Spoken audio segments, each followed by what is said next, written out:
2 weeks ago, we talked about what being beyond Omega level meant. And now, with the added information that I've looked up, I have a name, the Fenris twins. They actually do exist in Marvel, just not as powerful. Welcome to the heart of the stories we tell. My name is Rob, and tonight I will be reviewing Gifted, episode number 9, Outfoxed. Okay, I tried not to do anything about this 2 weeks ago, but come on, the X in Fox now. But okay, I knew the Strucker kids were based on Von Strucker and the whole storyline. I didn't know there actually were two twins named the Fenris twins, or else I would have just assumed the kids were them. But I guess that was great-grandma, great-great-grandma, and great-great-uncle. But either way, with Sentinel services closing in, we have quite a trick to be played this week, and one that we should have seen coming. For those of you that don't know, what I do here is I take apart stories, I review them, figure out what makes them tick, and try to come up with theories on how and why we tell stories. If that sounds interesting to you and you haven't already, click that subscribe button, and we're going to get started right away with this episode of Gifted. And once again, it's a strong family episode because, well, for the most part, that's what we have, family episodes.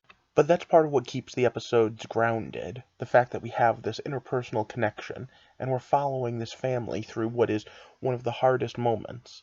Like when the mother says, this is every parent's nightmare, or in an earlier episode when she says, is this our new normal?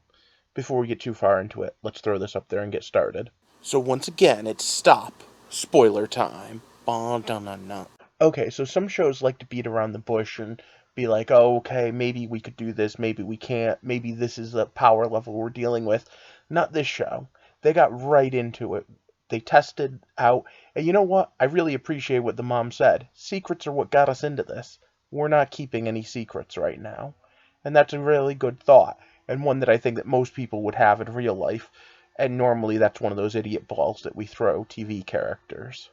But they throw their powers together by holding hands, and boom. They can see how they could rip apart the whole building.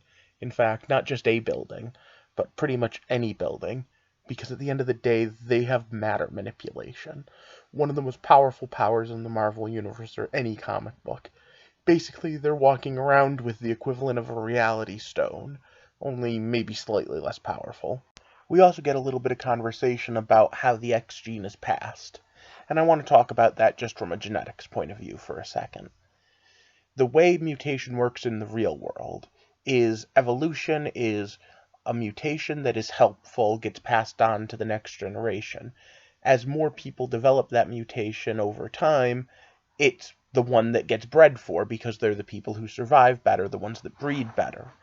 Now, once you get to a certain level of evolution, similar to where we are in humanity, I don't know if that's still the way it would work. And I'll be honest, I'm not a scientist. I'm not even going to try to pretend to understand that. Anyway you look at it, teleportation, super strength, super speed are not the sorts of things that are that type of random mutation. But they try to play it off as scientific by saying, well, the X gene is random, but it's also able to be passed on.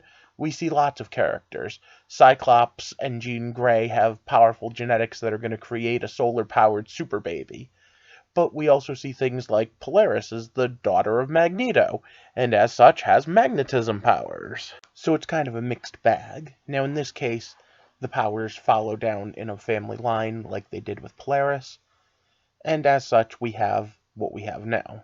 Now then, this episode also once again tinkers into that whole how well is it that we manipulate memories and just how scary that is. I mean, alright, interrogating the guy at the bar. Two women probably could have gotten the information from him without the powers. So I'm gonna give that one a 50-50 on the how shady is this. But once they were inside, what exactly did she do to that guard? I mean, yeah, he put his weapons down and all, and couldn't she have just implanted, hey, I work here? I mean, I don't exactly 100% know how her telepathy works compared to other people's, but there's a lot of options she had. Of course, that's only the beginning of everything going south, because the Sentinel Services agent that everyone loves to hate figures out way too quickly something's up here. And as such, our attack team is in trouble. Now, like any good superheroes, which, let's be honest, as much as these guys aren't exactly your normal run-of-the-mill superheroes, they're still a superhero team. Each member is willing to sacrifice itself. I'll hold the line, you run. I'll hold the line, you run. And as such, both our resident memory manipulator and our resident teleporter are down for the count, leaving just the two kids left. And of course, as could easily be expected, the only option they have left is to hold hands, and when they do, to change everything. At that moment, though, the two of them, fully empowered, could probably rip apart the whole building. And of course, one of them always thinks, and one of them is kind of impulsive. But the trick with Omega level powers is, absolute power is pretty damn corrupting. In fact, some say it corrupts absolutely. And as such, the one that we're used to being, the one in command of her faculties, the one that's normally the responsible one, wants to tear everything down. The one who's not sits there and goes, wait, we're in the basement. If we tear everything apart here, we're going to kill everyone. Now, you need to remember, this was only the second phase of the attack. The primary phase of the attack was supposed to be going on at the labs itself. But like any good X-Men comic, that didn't even get to go off, because the Sentinels were on the run. And these new, slightly bigger Sentinels are somehow immune to the ability of the boy to rip them apart. And I want you to think about that, just how scary that is. Each of these machines can be upgraded and prepared so that the way you beat them last time isn't going to work necessarily every time. Now, we already know exactly what's going to happen with the two that they captured using these Sentinels. They're going to be taken to the lab, and who knows what sort of evil experiments are going to be done on them, because Trask Industries pretty much is just hell for mutants.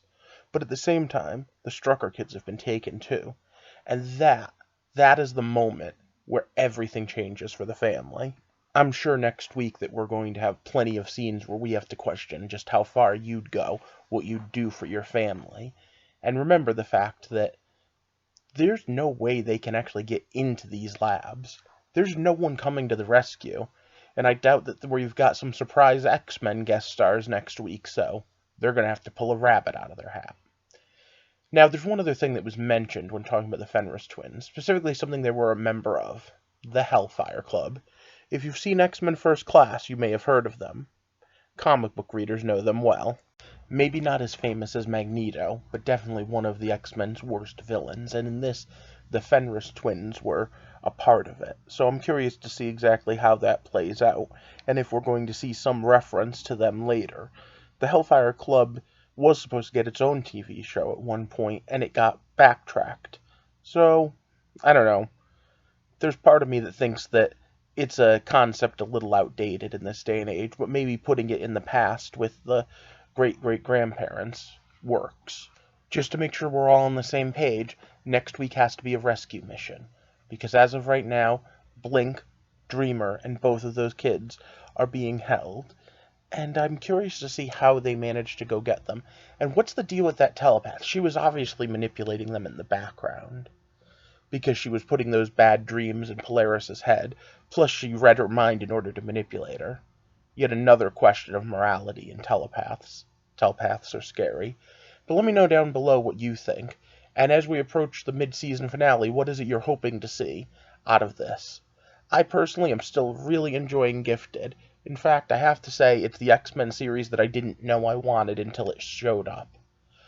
But for those of you that liked what I'm saying, click that thumbs up button and share this video, because it really helps this channel grow. And of course, if you haven't already, hit the subscribe button. Right now I'm at 75 subscribers. When I hit 100, I'm going to give away a free Amazon gift card to one lucky subscriber, and perhaps do that going forward. For now, though, I want to make this a community. I want to talk about it. I want to know what you think. What mutant abilities you would like to have. What mutant abilities you would like to see them showcase. All as we walk through the heart of the story of Gifted, a story of a family, the story of dysfunction, and the story of bigotry. I hope you have a good night, and thanks for watching.